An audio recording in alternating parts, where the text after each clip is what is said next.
What's going on, guys? Welcome back to the channel. This is Alfred, and today we're going right back to our Nardo Silverado project with the rear end, doing the rear bumper, and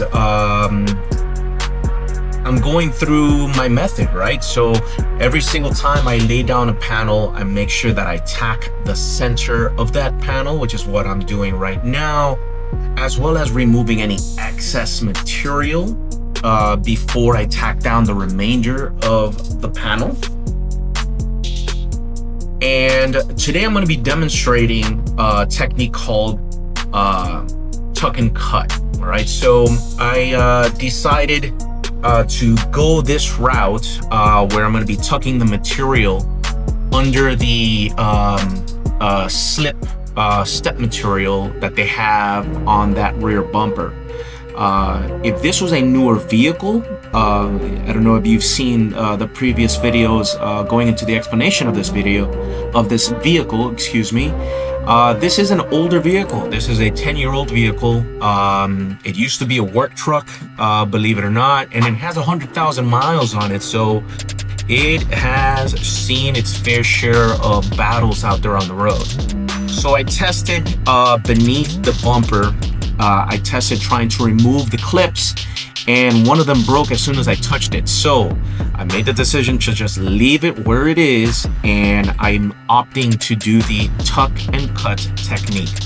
You will see that right around minute 5.40 on this video for the day. So I am changing my editing process a little bit. I'm making these videos a little bit shorter. This one is actually just a little bit longer than 9 minutes. So hopefully this shorter video gets more of your attention. All right, guys, I'm gonna leave you to some music, and I'll interject when I start going into the tucking and cutting.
All right, guys, so here's the point in the video where I start going back from the middle of the bumper towards the driver's side corner. And this is, again, demonstrating the tuck and cut technique. What I'm doing here is I'm leaving roughly about 1/8 of an inch of material, and then I'm using the painter's tape. You may see that as I cut off excess of the material. I used the painter's tape and different tucking tools to create space between the actual metal bumper and the plastic slip resistant step on top of that bumper. So carefully I'm lifting, I'm tucking, I'm definitely applying some heat with my torch to make sure that that vinyl lays down flat. And I'm sticking again about 1/8 of an inch below that plastic non-slip cap. Very, I guess, advanced technique here. What the goal is to make it look like, again, it is original paint as opposed to having material on the car.